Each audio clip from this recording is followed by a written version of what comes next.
चलिए हम स्टार्ट करते हैं। आज हम पढ़ते हैं अध्याय और डी एवं जब भाग्य तक। और ये एनसीईआरटी चल रही थी और क्लास 12 की एनसीईआरटी से आपका पूरा क्लास चल रही है।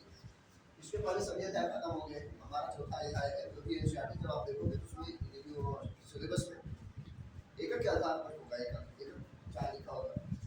ये 5वां वीडियो है और ये रहा आपका धार्मिक वर्ग। हम आपको कुछ बातों पर चर्चा किए थे ना, कुछ बातें चर्चा किए थे जैसे रंग हो गया और क्या बताओ रंग हो गया और चुंबकीय हो गया, चुंबकीय वही आ गया ना। और किस तरह से किए थे? चुंबकीय गुण हो गया, उत्प्रेरकी तो लास्ट में है ना। परिवर्ती आवर्ती संख्या पर चर्चा कर चुके हैं। अच्छा बताओ सब लोग, एक सवाल आपसे पूछते हैं कि चुंबकीय आघूर्ण का जो सूत्र होता है न्यू, उसका सूत्र क्या होता है बताओ? करनी में n प्लस यही होती है। चुंबकीय आघूर्ण निकालने के लिए ये तो फार्मूला यूज करोगे, लेकिन जो करनी में n है n को क्या कहते हैं? अयुग्मित इलेक्ट्रॉनों की संख्या। जो बच्चा इलेक्ट्रॉन निष्कर्ष कर लेगा उसको अयुग्मित इलेक्ट्रॉनों की संख्या निकाल लेगा। जो ऐसा कर सकता है वो आसानी से सूत्र का इस्तेमाल करके चुंबकीय आघूर्ण निकाल सकता है। आप इस बात से मतलब सहमत हो ना?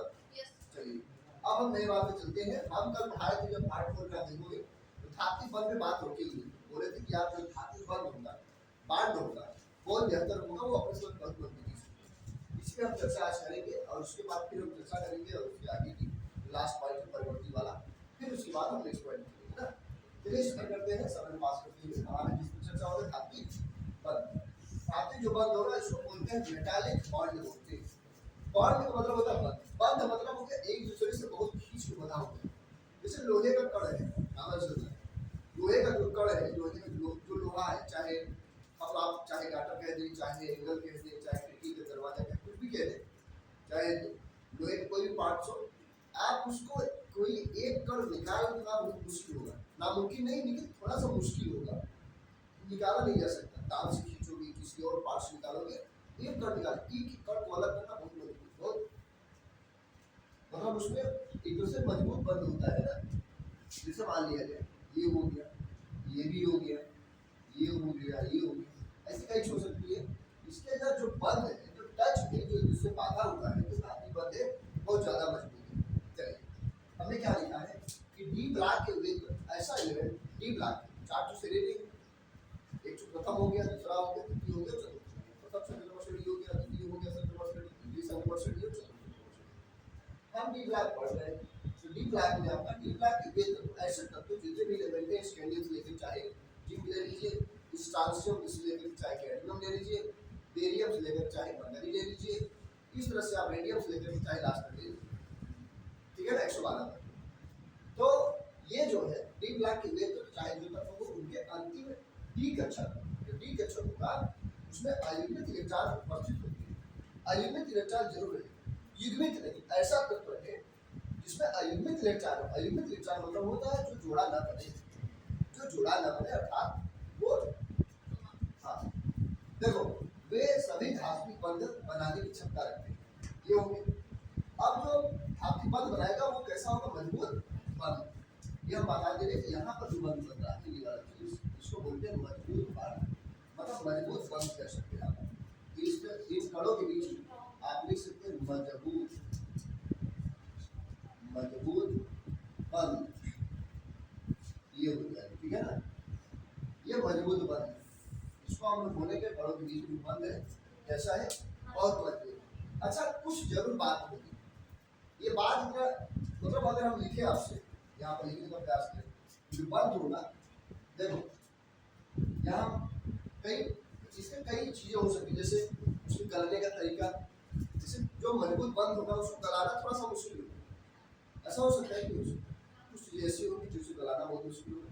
देखिए हर चीज में अपवाद है। जैसे अगर कहें कि लाल, जो हम तो कई बार एग्जाम्पल दिए कि जो कलर जो रंग होना क्या कहते हैं, लाइट होती है, पिंक कलर की लाइट, पीला हो गया, लाल हो गया, ग्रीन हो गया, लाइट हो गया। तो लाल हमारा जो सिग्नल है वो हर गाड़ी को रोकने के लिए, लेकिन एम्बुलेंस एक ऐसा वाहन है, ऐसा साधन है जिसको लाल रंग और जो रेड कलर होती है वो उसको रोकने के लिए सिंबल उस पर लागू नहीं होगी। एम्बुलेंस है तो हर कलर को चलेगी और उसको हर गाड़ी उसको साथ मतलब रास्ता देगी। लाल रंग जो है वो रोकने का काम करेगा सिग्नल, लेकिन एम्बुलेंस के लिए काम नहीं करेगा। उसी प्रकार से कहीं कहीं कुछ कुछ चीज़ें अपवाद होती हैं, ऐसा डोमेस्टिक में बराबर देखने को मिलती है। कुछ नियम लगाते हैं, इलेक्ट्रॉनिक प्रयास करते हैं, कुछ चलती रहती है, कभी कभी गया नियम का ऐसा नहीं होता, पूरे उनके छोड़ करके कुछ और को छोड़ करके तो कुछ आपको अपवाद हम बताएंगे, समझेंगे। आप लोग उसे लिख लीजिए, फिर हम चर्चा करें कि अपवाद में क्या चीज़ें कैसी, ठीक है ना। देखिए बच्चों, अब हम बताएंगे आपको धातु बंध बनने के कारण। धातु बंध बनता है, धातु बंध बनते आपस में इस तरह से, ये मान लीजिए ये हो गया, ये दोनों की सभी के बीच में जो हमारा बंध है बहुत मजबूत बंध होती है, चाहे जो भी ठोस हो उसमें जो बंध होगा वो कैसा होगा, बहुत मजबूत बंध होगा ना। देखो अगर हम कहें आपसे कि धातु बंध बनने के कारण संक्रमण जो धातु होता है उसके निम्न बिंदु का पता चलता है, कई बातों का पता चलता है। अगर हम कहें पहली बात मुझे क्या इस तरह से, तो इसमें जो है सभी संक्रमण धातु क्या होगी, कठोर होगी। यहाँ लिख सकते हैं सभी संक्रमण, सभी संक्रमण धातु कठोर होती है। इस तरह से जो सभी संक्रमण धातु कैसा होगी, कठोर होगी।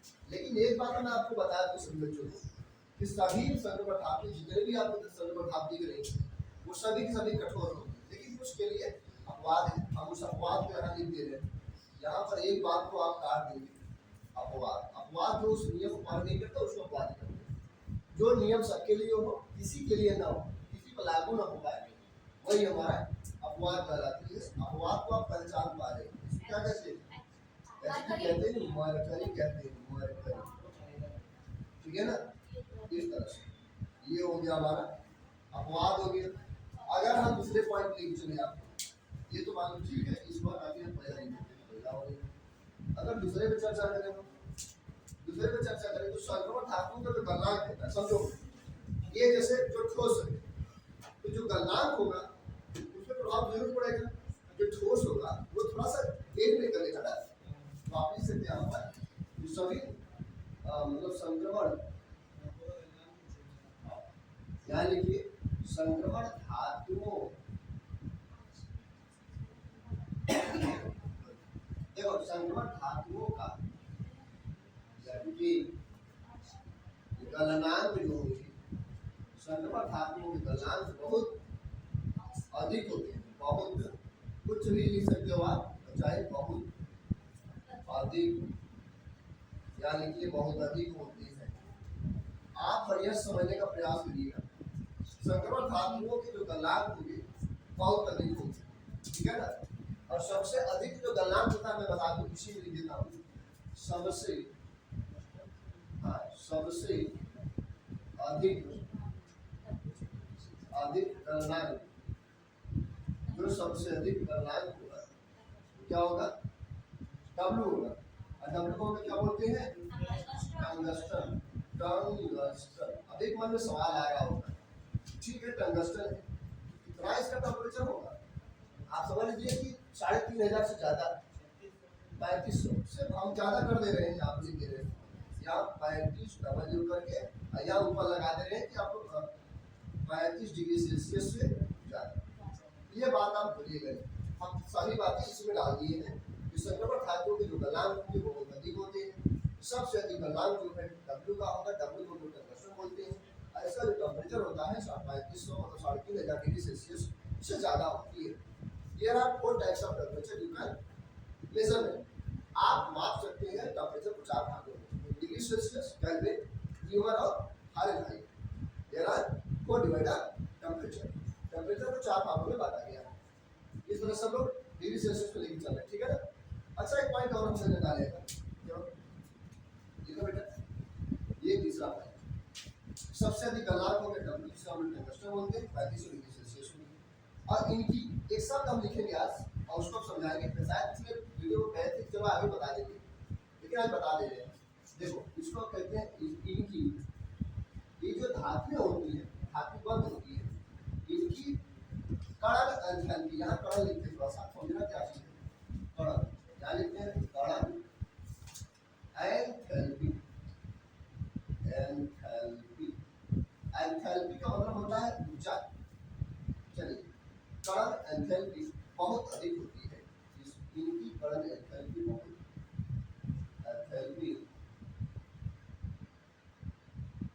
बहुत अधिक होती है, बहुत अधिक होती है, इस तरह से हम लिखेंगे। कणन एंथैल्पी है, और कणन एंथैल्पी का मतलब हम बता दें आपको, यहाँ पे लिखिए क्वेश्चन, ऊर्जा, ऊर्जा में बड़ा रूप रहता है ना, ये रहा।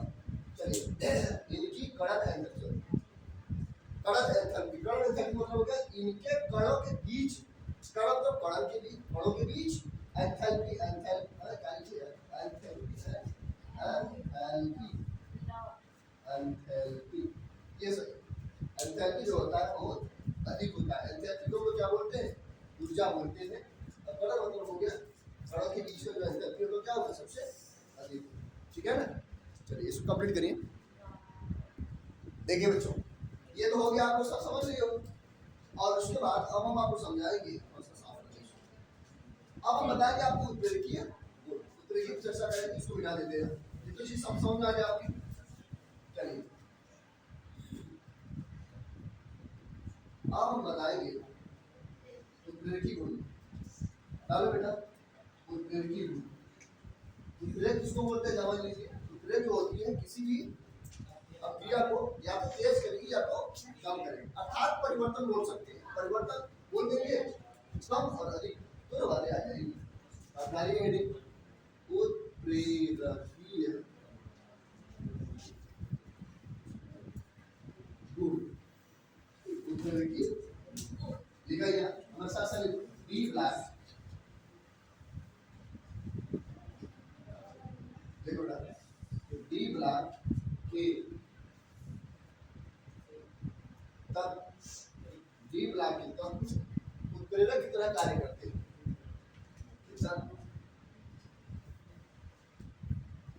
उत्प्रेरक, उत्प्रेरक का मतलब ये हो गया परिवर्तन ना, उत्प्रेरक क्या लिखते हैं, परिवर्तन, परिवर्तन की गति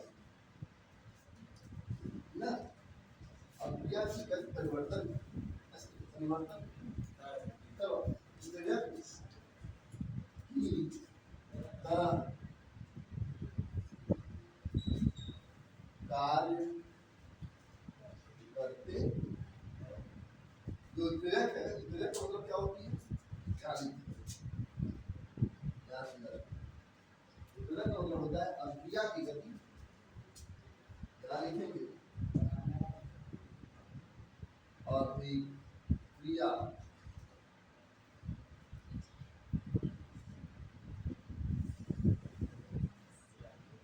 अभिक्रिया की गति परिवर्तित करने वाले, गति परिवर्तित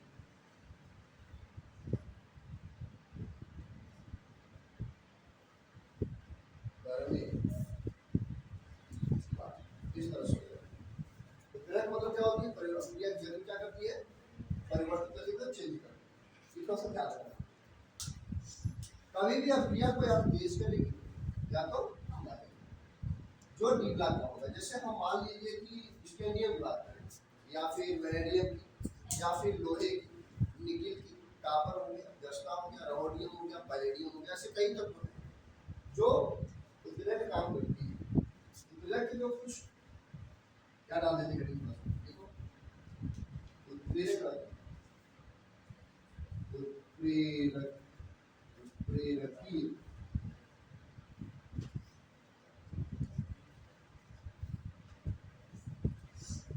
गुण के कारण ऐसा उसमें गुण पाया जाता है। कैसे, पहले तो आप समझ लीजिए परिवर्ती आक्सीकरण संख्या, परिवर्ती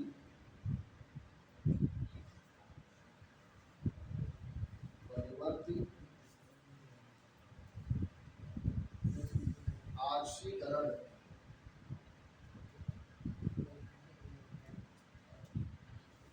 संख्या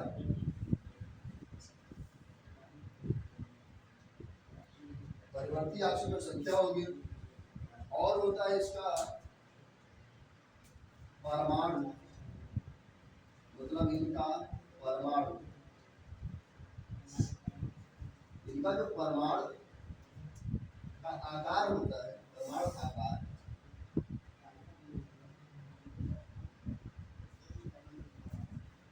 परमाणु आकार कैसा होता है? छोटा नहीं होता बल्कि बड़ा होता है। तो हम यहाँ पर इनका परमाणु आकार बड़ा होता है, बड़ा होता है।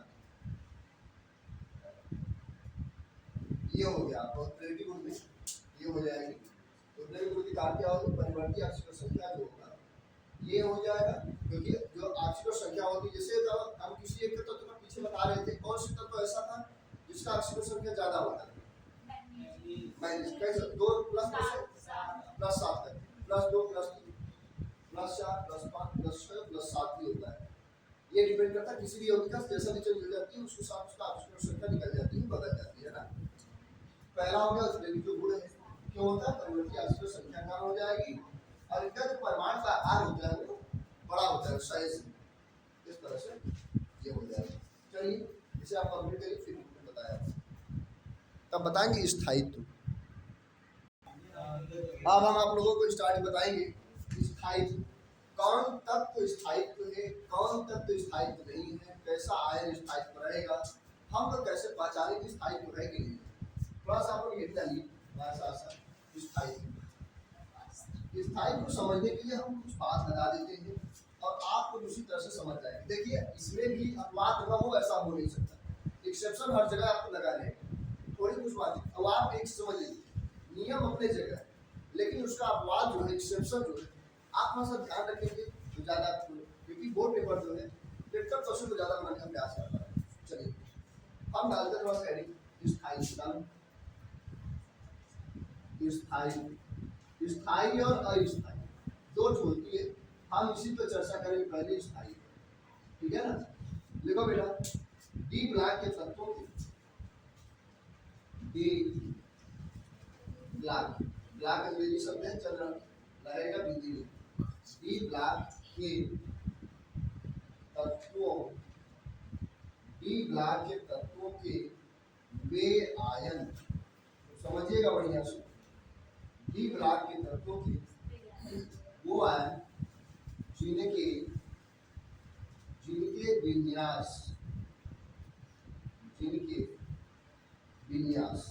हम थोड़ा सा कलर चेंज करते हैं। देखो ये हो गया आपका D0, मान लेते हैं हम, ये हो गया D0 और ये हो गया D5 और ये हो गया आपका D10।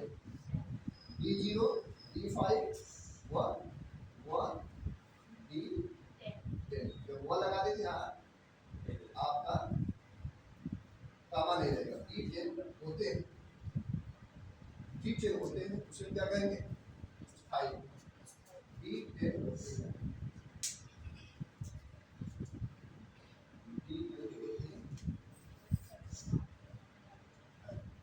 क्या कहलाएंगे? स्थायी।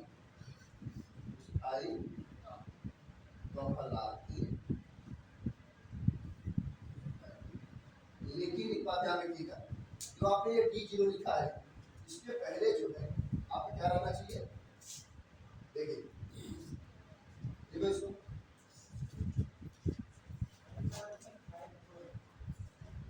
स्थायी है तो स्थायी है, तो स्थायी में एक स्थायी होता है, एक स्थायी तो लिख दिए, और स्थायी एक होता है, एक होता है अस्थायी।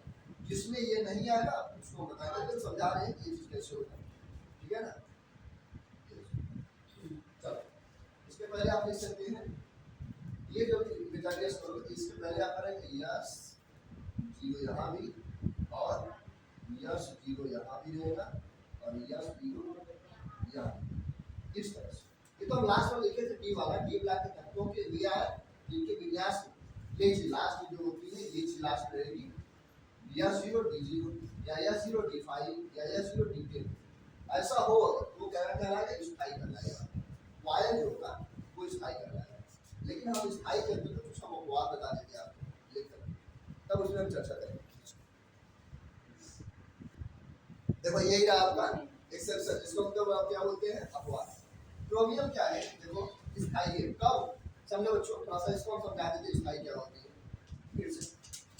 डी ब्लॉक के तत्वों के ऐसे आयन, मतलब वे आयन कुछ समझना, जब हम न्यूट्रलिनेस करते जाए तो लास्ट में S0 D0 और S0 D5 रहे, या S0 D10, मतलब 0 5 10, एक समझ ले कितनी सुनो, D रहे 0 5 10, अगर लास्ट में 0 5 और 10 आ जाती है तो स्थायी में रखेंगे। लेकिन हाँ अगर 0 बीच में 3 0 5 बीच में 3 आ जाता है कहीं पर, ये वाला पॉइंट वो स्थायी होगा, और वो किसका होगा, क्रोमियम का होगा, और उस शब्द द्वारा स्थायी लगाते हैं। लेकिन इस समय आता है, लेकिन यही बस एक है, ठीक है ना, इसको रखिए।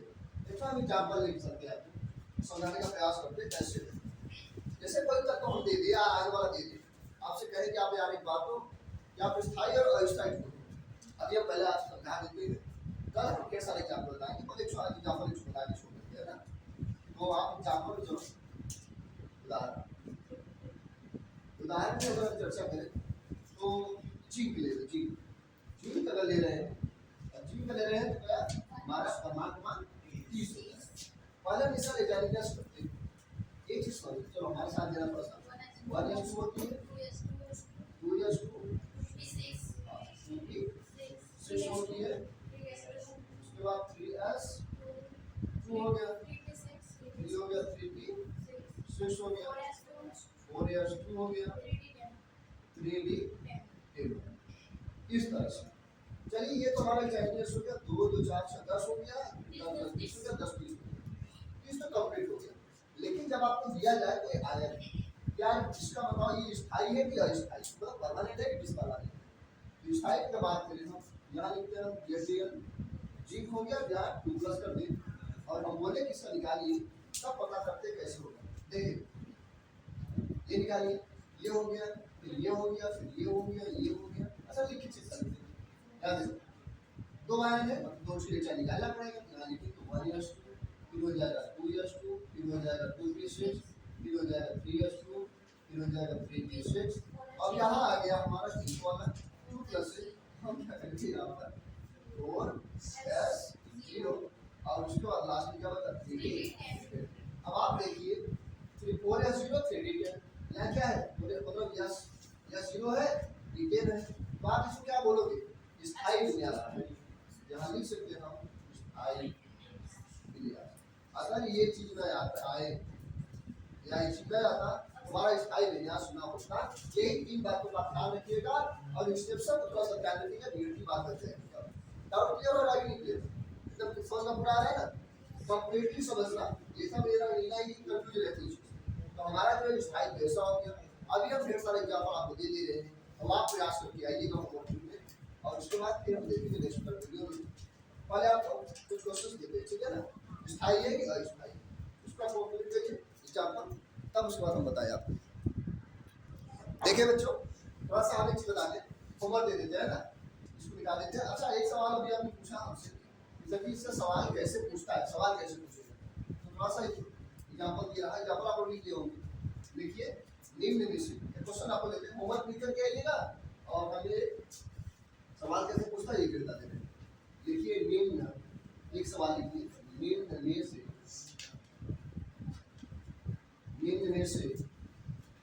कौन सा आयन स्थायी होगा,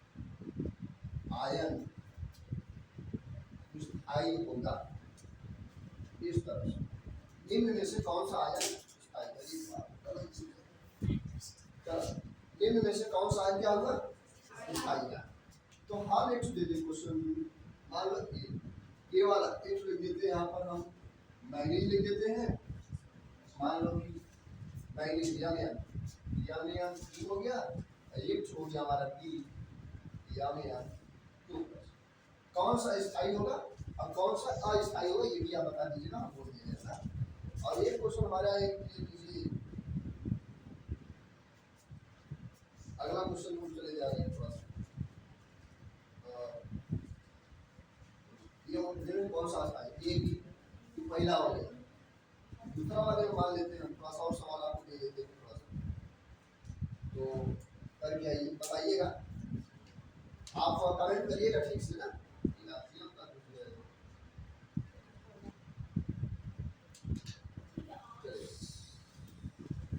ये हो गया, एक और लिखिए दूसरा में देखिए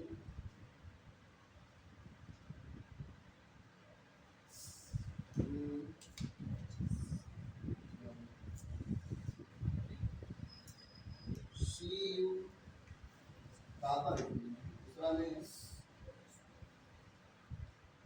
सी आ गई क्रोमियम, क्रोमियम में हो गया 3 प्लस, एक हो गया आपका कॉपर 2 प्लस, एक हो गया आपका लोहा 3 प्लस, ऐसा हो जाएगा। इसको हम थोड़ा सा निकाल देते हैं और उसके बाद और क्वेश्चन आपको दे देते हैं। बस जैसे पहला में कौन वाला स्थाई है या जो जो स्थाई होगा उसके सामने आप लिख लगा कर नीचे लिख देना, हाँ ये स्थाई है, ठीक है ना, ये हो जाएगा।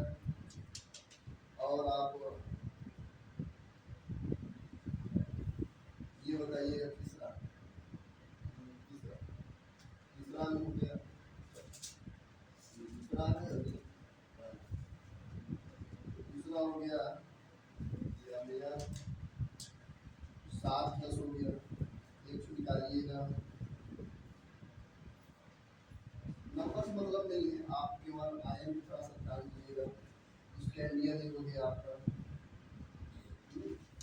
एक हो गया आपका, चलिए वेनेडियम हो गया आपका 5 प्लस हो गया मान लेते हैं, स्थाई है क्या स्थाई है, इसका कर करके और आप आराम से बताइएगा। मान लेते कॉपर पे प्लस हो गया, ठीक है ना, अपना समझ लीजिए ये हो गया कॉपर, कॉपर पर ये हो गया, ये स्थाई है क्या स्थाई है, यही आपको सिखाना है। खैर एक ही जो लिख दिए हैं उसी की कभी आप एक क्वेश्चन देकर के लिख लीजिए, ऐसा आराम क्वेश्चन दे दिए 1 2 3 4 5 6 7 8 9 के लिए, ठीक है ना, आप निकालिएगा स्थाई और अस्थाई होगा पता चलेगी, स्थाई कौन सा है और अस्थाई, एक जो स्थाई हो जाएगा सिर्फ बचा हुआ है। जैसे ये अगर स्थाई है तो इसके सामने रोकना नहीं कीजिएगा, स्थाई है क्या स्थाई, या स्थाई है स्थाई ना को पास जो वाला वैनिक वाला आप क्या दिए क्या, अच्छी बात है। चलो ये दो प्रति बताइए क्या यमी है, प्लस में क्या है बेटा अस्थाई, चलिए एक तुम्हारा हो गया ये अस्थाई हो गया, ये हो गया स्थाई। चलिए एक निकाल लियो आप, इस तरह से आप निकालिएगा, हम छोटे बता दिए आपको वैसे वैसे एग्जाम्पल तो आपको बता ही दिए, कुछ छूटा तो है नहीं हमारे विचार से। अस्थाई और अस्थाई समझ आ गया ना, कंफ्यूजन नहीं है ना। ये हो गया, हम एक दो क्वेश्चन बता देंगे थोड़ा सा, उसका कल हम चर्चा करेंगे। हाँ क्योंकि अस्थाई वाला जो चीज़ है वो कंप्लीट होना चाहिए ना, कोई भी हेडिंग पढ़े कोई भी चीज़ पढ़े। चलिए ए बेटा चलो मुलाकात होगा पार्ट नंबर 6, ठीक है ना, अपना ध्यान रखिएगा, रिवीजन करिएगा लगातार और दोहराइएगा, रिवीजन करते रहेंगे बात बन जाएगी। चले टेक केयर, बाय बाय।